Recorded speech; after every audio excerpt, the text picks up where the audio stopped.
गोंदिया जिल्ह्यात सतत पडत असलेल्या पावसामुळे आमगाव शहरामध्ये अनेक घरांमध्ये पाणी घुसल्याच्या घटना घडल्या आहेत। आमगाव देवरी रोडवरील तावाडे कुटुंबाच्या घरी पाणी घुसल्याने घरातील सर्व साहित्य खराब झाले।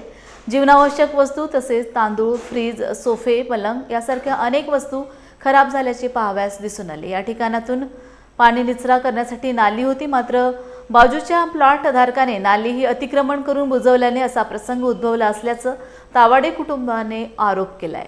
याकडे मात्र नगर परिषदेचे कोणतेही लक्ष नसल्यामुळे आमगाव शहरामध्ये अशा प्रकारच्या अनेक घरांमध्ये पाणी जमा होत असल्याच्या घटना घडत आहेत। मात्र प्रशासन गप्प असल्याचे पाहावयास दिसून येते। मला नगर परिषदचे निवेदन आहे की लवकरात लवकर हा पाण्याची व्यवस्था करावी, कारण की सगळ्यांनाच त्रास आहे। ह्या मोहल्ल्यामध्ये सगळ्यांनाच त्रास आहे आणि त्या माणसासोबत तर जास्तच आहे, कारण की गेल्या वर्षी पण असाच केला होता, तेव्हा तो पाणी आतमध्ये घुसला होता। यावर्षी पण तसाच, आणि साईडला आमच्या आपला घर बनवला आहे, त्याच्यामुळे तो पाणी आमच्या घरातच येत आहे। त्याच्याने का करावं हा आम्हाला सोल्युशन पाहिजे।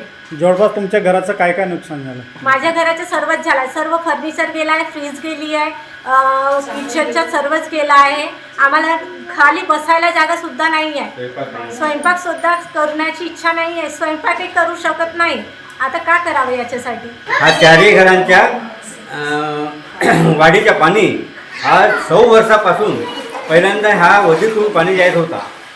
अण्णाजींनी आपला भरण पुणे गव्हर्नमेंटच्या जागेवर अतिक्रमण करून भरण भरला, त्याच्यामुळे हा पाणी पूर्ण थांबलेला आहे। आता हा पाणी पुणे जाण्याच्या मार्ग रुकल्यामुळे आमच्या घरामध्ये पूर्ण 2 दिवसापासून पाणी भरलेलं आहे।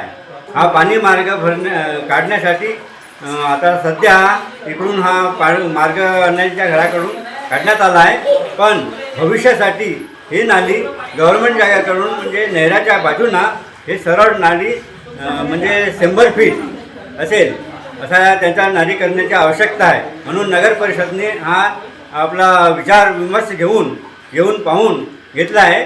पण ते म्हणाले की आता बरसात असल्यामुळे नाली सध्या करू शकत नाही, पण हा पाणी पूर्णपणे थांबलेला आणि धूप निघेल तेव्हा आम्ही करून देऊ असे त्यांनी बोललेलं आहे। आमच्या इथला सगळं सामान जो पावसाळ्याचा साठा करून ठेवला तर तो सगळंच नुकसान झालं आहे आणि कमीत कमी 3-4 लाखाचं नुकसान झालं आहे। 2 सोफे, हे अलमारी, फ्रीज सगळंच खराब झालं आहे।